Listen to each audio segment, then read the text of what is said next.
Bismillahirrahmanirrahim. Alhamdulillahirabbil alamin. Wassalatu wassalamu ala asyrafil mursalin sayyidina Muhammadin wa alihi washabbihi ajma'in. Amma ba'du, fa yaqulu al-musannifu an-nadhimu rahimahullahu ta'ala wa nafa'ana bihi wa bi ulumihi fid dharain. Sampai mana kita? Baca dari awal nazamnya. Bismillahirrahmanirrahim. Yaqulu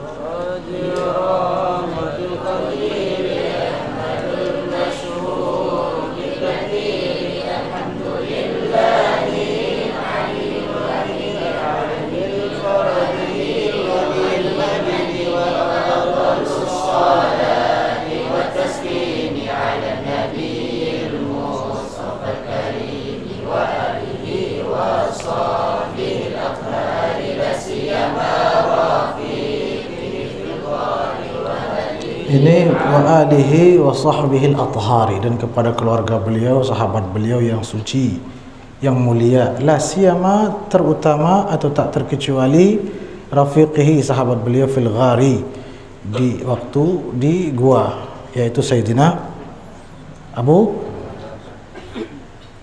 Bakar As-Siddiq radhiyallahu.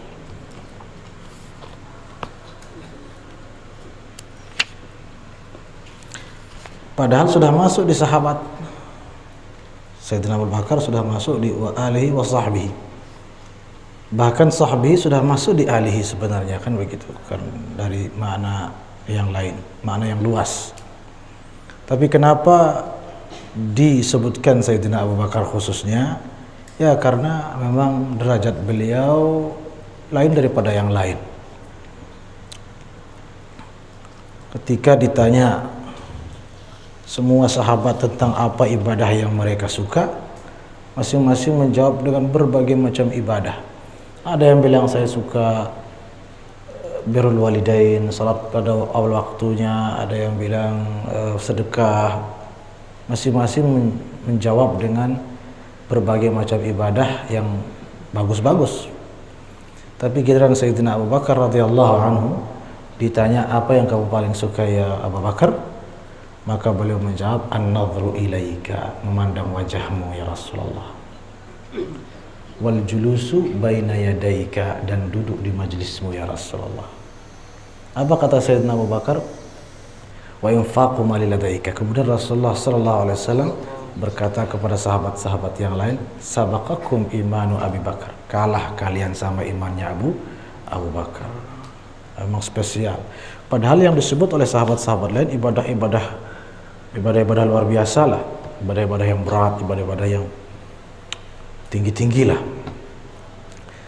Sedangkan Sayyidina Abu Bakar jawabannya apa? An-nadhru ilaika, memandang wajahmu dan duduk di majlismu dan mengeluarkan hartaku melewatimu, melewati engkau, melalui engkau. Dan ternyata pemenangnya Sayyidina Abu Bakar. Anggaplah itu kuis lah ya. Pemenangnya Sayyidina Abu Bakar Siddiq radhiyallahu anhu. Menunjukkan bahwa semua itu ibadah-ibadah itu, ya kenapa menang Sayyidina Abu Bakar? Karena semua ibadah-ibadah itu setinggi apapun, sehebat apapun, tidak akan ada tanpa Rasulullah sallallahu alaihi wasallam. Kalau nggak ada Nabi, tidak ada ibadah-ibadah. Siapa yang mengajarkan ibadah-ibadah itu? Kalau bukan Rasulullah sallallahu alaihi wasallam. Dengan sebab beliau, semua amal ibadah, semua amal kebaikan itu menjadi ada di muka bumi ini, bahkan di alam semesta ini. Itu sebabnya dunia bergembira dan bersyukur, ya, terutama bulan ini atas lahirnya baginda Rasulullah sallallahu alaihi wasallam. Nabi juga pernah bersabda yang artinya apabila ditimbang, ya kan, imannya Abu Bakar, Sayyidina Abu Bakar, dengan semua imannya semua umat Islam sampai kiamat, maka yang tetap la rajaha iman Abu Bakar, tetap lebih berat di timbangan itu imannya Sayyidina Abu Bakar. Kenapa begitu? Itu sudah luar biasa memang makamnya Sayyidina Abu Bakar ini. Sebabnya adalah karena beliau yang pertama kali masuk Islam.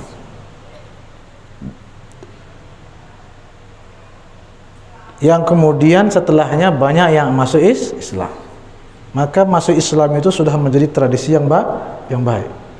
Apa kata Nabi? Man sanna fil Islami sunnatan hasanatan falahu ajruha wa ajru man amila biha ila yaumil qiyamah. Barang siapa memulai perbuatan yang baik, maka baginya pahalanya dan pahala semua orang yang melakukannya setelahnya sampai kiamat. Yang pertama masuk Islam siapa? Sayyidina Abu. Berarti semua yang masuk Islam setelahnya sampai kiamat pahalanya mengalir kepada Sayyidina Abu yang pertama kali memulainya. Itu sebabnya kalau ditimbang tetap lebih berat imannya Sayyidina, karena semua itu mengalir kepada Sayyidina Abu Bakar As-Siddiq radhiyallahu anhu. Dan banyak kisah lain tentang kemuliaan daripada Sayyidina Abu Bakar As-Siddiq radhiyallahu anhu. Kemudian di sini disebutkan fil ghari, di gua. Kan salah satu kisah yang masyhur di gua itu ketika baginda Nabi tidur di pangkuan Sayyidina Abu Bakar As-Siddiq radhiyallahu anhu. Dan Sayyidina Abu Bakar seketika menjadi patung, tidak mau bergerak agar tidak terganggu nikmat tidurnya Rasulullah sallallahu alaihi wasallam. Tiba-tiba ada ular, kalau tidak salah ya, kisahnya itu, lalu menggigit kaki Sayyidina Abu Bakar, tetap ditahan oleh beliau. Kalau kita digigit ular kan jangankan digigit ya, sekedar tampar dalam jarak 10 meter, hilang entah kemana. Yang pincang pun jadi kencang lari, ya kan gitu. Tapi Sayyidina Abu Bakar sudah di depan. Sebelumnya begitu melihat ular langsung ditutup dengan pakaian, dengan segala macam agar ular ini tidak masuk. Tapi tetap berhasil masuk lalu menggigit, tetap tidak bergerak sama sekali. Karena kalau bergerak terganggu Rasulullah sallallahu alaihi wasallam. Ditahan. Bayangkan betapa beliau menahan rasa sakit digigit ular demi Rasulullah sallallahu alaihi wasallam. Akhirnya apa yang terjadi? Kan menetes air mata Sayyidina Abu Bakar, saking sakitnya. Hanya air mata saja yang bisa mengalir. Lalu air mata itulah yang tumpah ke pipi Rasulullah sallallahu alaihi wasallam. Barulah beliau terbangun karena air matanya Sayyidina Abu Bakar. Kenapa kamu Abu Bakar kok kamu nangis? Digigit ular ya Rasulullah. Digigit ular gimana enggak sakit? La haula wala quwwata illa billah. Akhirnya ular itu ditegur sama Nabi. Dalam satu riwayat, kenapa kamu menggigit? Apa kata ular itu? Ular itu menjawab, protes ular ini, mana'ani ru'yaka ya Rasulullah. Abu Bakar ini menghalangi saya untuk melihatmu ya Rasulullah. Makanya saya marah sama beliau ini, saya gigit beliau ini. Engkau di rumah saya, kata ularnya, masa nggak boleh melihat engkau? Ini Sayyidina Abu Bakar ini tidak paham-paham, digigit terus ya, subhanallah. Sama-sama ternyata semua itu merindukan Rasulullah sallallahu alaihi wasallam. Akhirnya sudah satu sama lah ya, satu sama. Racun yang atau bisa yang mengenai kaki Sayyidina Abu Bakar itu diobati oleh Rasulullah sallallahu alaihi wasallam, hilang sakitnya tapi masih bisanya itu masih sengaja supaya satu sama kan. Dan juga agar nanti di akhir hayat Sayyidina Abu Bakar terasa bisanya itu lalu meninggal, maka matinya mati syahid radhiyallahu anhu wa ardhah. Baik. Terus wahadhihi, baca langsung sambung. Aqidatun saniyah samaituha al-kharidatal bahiyah fil hazmi lakinnaha kabiratun fil ilmi tafika ilman in turid an tattaqili annaha bi zubdatil fanni tafi wallahu arju fi qabulil amali wal nafa'inha thumma wafzalali aksamu hukmil aqli lana halahiyal wujud thumma al-istihara wasuta bisul aksami fakhamuni badat al-afhan wajibun syara'an ala mukallafi ma'rifatullahi hanifani fi ayat ya'riful wajib wal muhala majaizin fi haqqihi ta'ala wa mithlu dha fi haqqi rusulillahi alaihi mutahiyatul ilahi fal wajibul aqliyyu ma lam yaqbali al-intifa fi dha. Udah. Khatam nanti susah. Pada halaman 35 ada ungkapan Sayyidina Abu Bakar yang menarik juga. Halaman 35 di kitab ini. Itu sebelumnya guru besar kita, guru besar Al-Maghfurullah Maulana Syekh, yaitu Maulana Syekh Hasan Muhammad Al-Mashat mengatakan, wa'alam, ketahui, anna ma'rifata haqiqati dzatil ilahiyatil aliyati la sabila ila husuliha, bahwa yang namanya makrifat hakikat zat Allah yang maha tinggi tidak ada jalan untuk mencapainya, kata Syekh Hasan Masyad. Jangan mimpi, jangan berharap, jangan berpikir, jangan pokoknya. Li'adami imkani dzalik, karena itu tidak mungkin. Makrifat hakikat dzatil ilahiyah, mengenal hakikat zat Allah. Kemudian di situ walidzalika lamma su'ila as-siddiqul akbaru sayyiduna Abu Bakrin radhiyallahu anhu bima arafta rabbaka, ketika ditanya Sayyidina Abu Bakar As-Siddiq, bagaimana atau dengan apa engkau mengenal Tuhanmu, beliau menjawab, araftu rabbi bi rabbi, aku mengenal Tuhanku ya dengan Tuhanku. Dengan Tuhanku maksudnya dengan apa yang Allah beritahukan kepadaku. Kalau Allah tidak ngasih tahu ya enggak tahu. Apa yang dikasih tahu Allah tentang dirinya, itulah yang hamba tahu. Itulah yang saya tahu. Walaula rabbi ma'araftu rabbi, dan kalau bukan Tuhanku yang memberitahukanku tentang dirinya, maka aku tidak mengenal apapun tentang dirinya. Subhanahu wa ta'ala. Dalam Al-Quran juga apa kata malaikat? Atau kata Allah menceritakan ungkapan malaikat, subhanaka la ilma lana illa ma, maha suci engkau, maha besar engkau, maha agung engkau, maha segalanya engkau. La ilma lana, kami tidak punya ilmu apapun illa ma 'allamtana, kecuali yang engkau berikan ilmu itu kepada kami. Yang engkau tidak berikan ya tidak kami. Apalagi engkau sendiri bilang tidak mungkin kalian tahu, ya jangan harap bisa tahu. Faqila lahu, lalu dikatakan lagi kepada beliau, hal ya'ti li basyarin an yudrikahu, apakah mungkin manusia itu mencapainya? Beliau menjawab lagi dengan tegas, ditegaskan kembali, al-ajzu 'anil idraki idrakun. Ketika seseorang itu sadar diri tidak mampu mengenalnya, maka saat itulah dia sudah mengenalnya. Jadi yang mana namanya orang sudah mengenal Allah? Ketika dia mengaku dan menyadari dirinya tidak mungkin dapat mengenal Allah.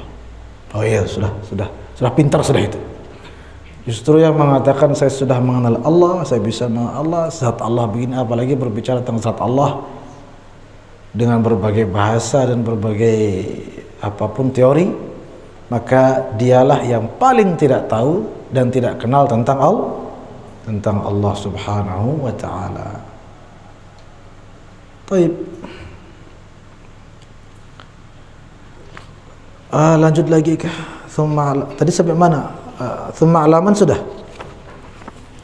Thumma alaman bi anna hadzal alama, halaman 40.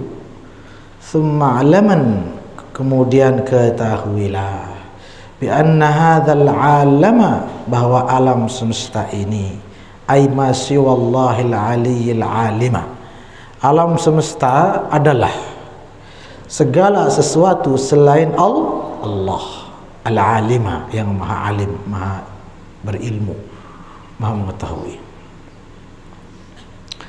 Min ghairi syakkin hadithun muftaqiru li'annahu qama bihi taghayyur. Alam semesta, yakni yang selain Allah itu, tanpa diragukan lagi semuanya hadithun, baru kalau kita baca terjemahannya ya. Muftaqiru, dia selalu berhajat, butuh pada yang lain. Li'annahu qama bihi taghayyur, karena dia berubah-ubah, salah satu tandanya. Jadi mulailah An-Nazim, yaitu Al-Imam Asy-Syaikh Ahmad Dardir ya, yang punya Al-Kharidah Bayan, mulai sudah masuk tentang sifat-sifat Allah, mulai dari sifat wujud dengan menyampaikan secara singkat, padat dalil aklinya, dalil logisnya, dalil-dalil alasan-alasan rasionalnya. Kenapa argumen-argumen rasional ini selalu kita baca dalam akidah? Itu keistimewaannya akidah Asy'ariyah. Kalau akidah yang lain kadang-kadang dalil nakli saja. Bukan berarti tidak cukup dalil nakli, sangat cukup bagi kita. Tapi bagi selain kita lain cerita. Maka keistimewaan akidah Asy'ariyah itu dia lebih universal. Siapapun bisa mempelajarinya. Siapapun berpotensi menerimanya dan memahaminya. Kalau selain akidah Asy'ariyah, tidak semua orang bisa terima. Yang mukmin muslim mungkin bisa terima. Yang ateis lah, yang liberal lah, yang namanya sekuler lah, sulit menerima. Tapi kalau akidah Asy'ariyah yang dikaji, bisa kena, sangat bisa kena. Kenapa?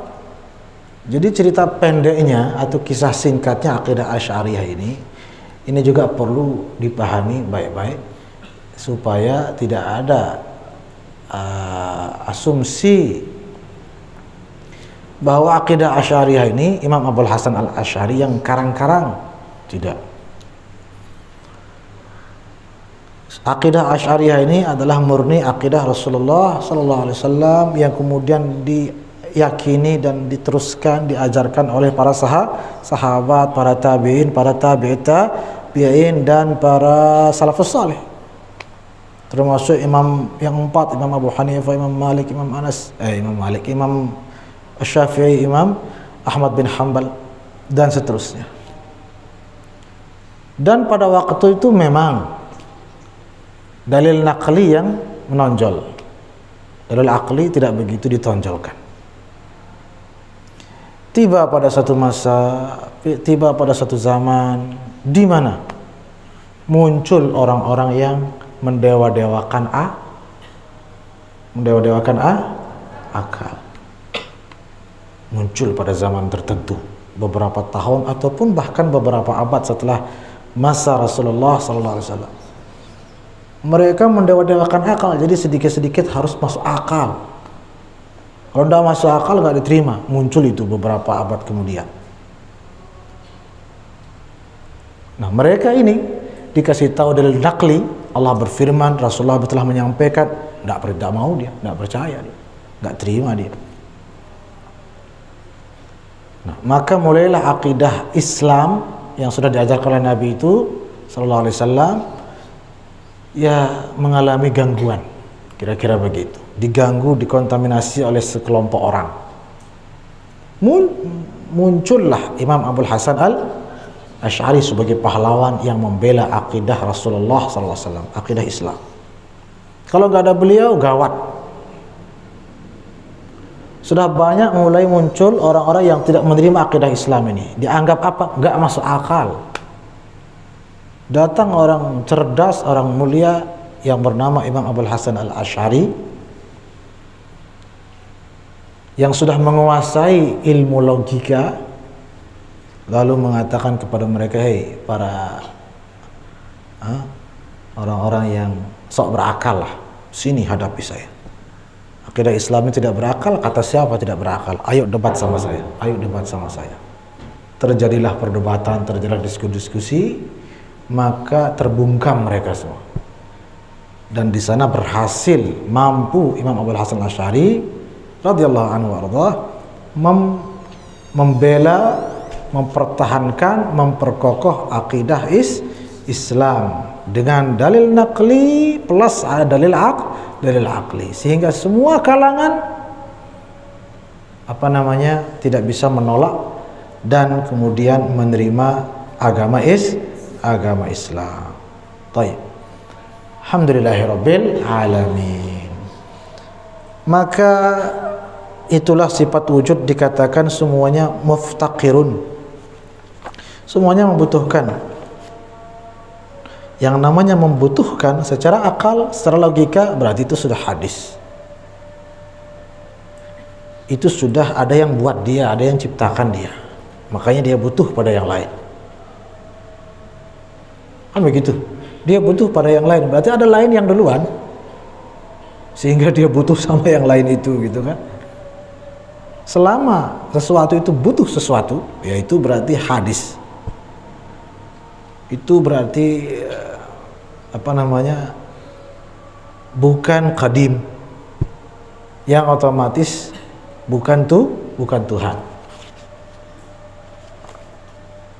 Min ghairi syak, tidak ada keraguan. Hudutsuhu wujuduhu ba'dal adam. Yang dimaksud dengan hadis di sini, dia ada setelah tidak ada, sebelumnya tidak ada kemudian menjadi ada. Itu namanya hadis. Wa dhidduhu huwal musamma bil qidam. Yang lawan kata daripada hadis adalah qidam atau qadim, yang artinya tidak hadis, yang artinya tidak pernah tidak ada. Dia tidak pernah dia tidak ada. Itu namanya qidam. Sedangkan hudus atau hadis, sebelumnya dia tidak ada. Dan semua alam semesta ini, kata beliau, semuanya hadis. Sebelumnya tidak ada. Lalu menjadi ada. Menjadi ada ini sudah menunjukkan bahwa dia ada yang mengadakan maksudnya. Itulah Allah Subhanahu wa ta'ala. Maka secara akal yang sehat, semua ini pasti ada yang ciptakan. Itu sudah kesimpulannya. Semua ini pasti ada yang mencipta, berarti pencipta itu ada. Itulah muncul kemudian sifat wujud, sebagaimana dalam bait berikutnya, fa'alam bi annal wasfa bil wujudi min wajibatil wahidil ma'budi. Maka ketahuilah, berdasarkan dalil tadi, argumen rasional tadi, maka tidak bisa kita pungkiri bahwa Allah Subhanahu wa ta'ala Sang Maha Pencipta itu ada, punya sifat wujud Subhanahu wa ta'ala. Wajib di sini bukan wajib kalau dilakukan pahala, tidak dilakukan berdosa, ya, itu wajib secara fikih. Ini wajib secara akal, secara logika. Maksudnya pasti. Jadi sifat pastinya Allah Subhanahu wa ta'ala yang pertama wujud, pasti ada maksudnya. Tidak mungkin tidak ada. Tapi kita nggak lihat. Ayo, corona pernah kita lihat rupanya. Percaya kita corona itu ada? Tidak usah jauh-jauh. Kenapa mempersoalkan Allah itu, mempersoalkan keberadaan Allah hanya karena tidak dilihat? Listrik tidak pernah kita lihat. Percaya kita ada listrik. Sinyal tidak pernah kita lihat. Gimana rupa sinyal itu? Tidak pernah kita lihat. Percaya kita, yakin kita ada sinyal. Corona juga bertahun-tahun kita bilang corona, tidak pernah kita lihat rupanya. Tapi kita percaya ada. Artinya banyak orang percaya, kebanyakan orang percaya. Tidak ada yang persoalkan. Tidak ada, ya. Dalam hal-hal seperti itu, kenapa nggak disyaratkan harus terlihat baru benar ada? Giliran Allah baru heboh sendiri. Jadi walaupun tidak terlihat, tapi yang membuktikan keberadaannya sudah terlalu besar buktinya. Sudah terlalu besar, sudah terlalu kuat. Sehingga tidak bisa lagi dibantahkan. Wallahu a'lamu bishawab. Sudah selesai azan? Ada pertanyaan? Tahu kisahnya Imam Abu Hanifah kan? Masyhur juga. Ya enggak apa-apa, walaupun kalian tahu, kita ulang saja. Jadi ada seorang ateis lah ya, tidak percaya ada Allah. Lalu mendengar bahwa Imam Abu Hanifah, Al-Imam Al-A'zam, Imam Abu Hanifah mengajarkan Allah itu ada.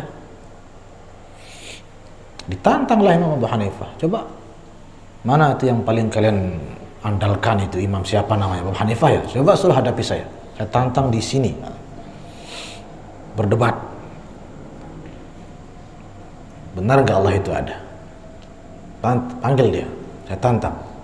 Pendek cerita, sampailah beritanya kepada Imam Abu Hanifah An-Nu'man Ibn Thabit radhiyallahu anhu.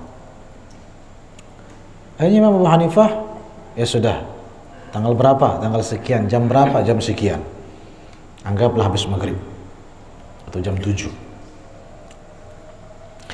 atau pagi sudahkah, jam 9 atau baru jam pira-pira jam 9 sudah. Datang tepat waktu ateis ini, jam 9 dia datang, malah mungkin jam 9 kurang 15 menit atau kurang 14 lah, enggak 15 selalu ya. Ditunggulah Imam Abu Hanifah. Ternyata sampai jam 10 enggak muncul. Kan itu ceritanya. Mana Imam Hanifah? Jangan-jangan enggak berani dia lawan saya katanya. Oh lagi OTW kata panitia. OTW. Ayah sudah OTW. Sampai jam 11 belum juga kelihatan Imam Abu Hanifah. Mana itu batang hidungnya OTW, mana dan? Bingung panitia ini, di WA kan. Akhirnya dikirim stiker OTW lokasi itu.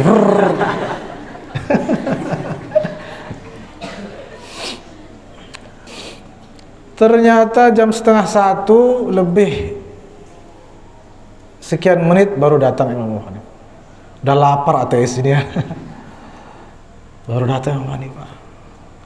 Kenapa sudah telat? Sudah ini ternyata penakut. Lah saya tunggu dari pagi saya datang. Kenapa telat? Langsung Imam Abu Hanifah duduk. Makanya saya mau cerita ini, mohon maaf saya terlambat. Soalnya saya untuk kesini perjalanan jauh. Enggak sih terlalu jauh, tapi harus nyebrang sungai. Ya tinggal seberang aja. Nah itu masalahnya, nggak ada perahu. Gimana saya mau nyebrang, kata Imam Hanifah.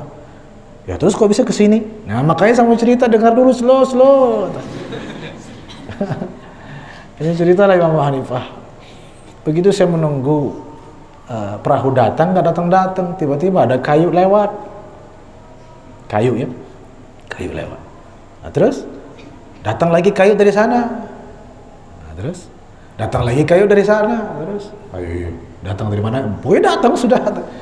Terus ketemu dia kayu-kayu ini. Setelah ketemu, jadi perahu dia. Maka saya naiklah perahu itu. Kata Imam Abu Hanifah, apa kata orang tes? Nggak mungkin itu kata. Mana yang mungkin itu terjadi? Kamu ngarang-ngarang katanya. Nggak mungkin gimana? Mana mungkin perahu bikin dirinya sendiri, kata ateis ini. Ada apa kata Imam Abu Hanifah? Kalau perahu saja nggak mungkin bikin dirinya sendiri, apalagi alam semesta ini nggak mungkin dia bikin dirinya sendiri. Pasti ada yang bikin dia, yaitu Allah Subhanahu wa Ta'ala. Belum mulai debat sudah kalah duluan. Langsung asyhadu an la ilaha illallah wa asyhadu anna Muhammadan Rasulullah sallallahu alaihi wasallam. Wallahu taala. Ada pertanyaan? Aqimus shalah.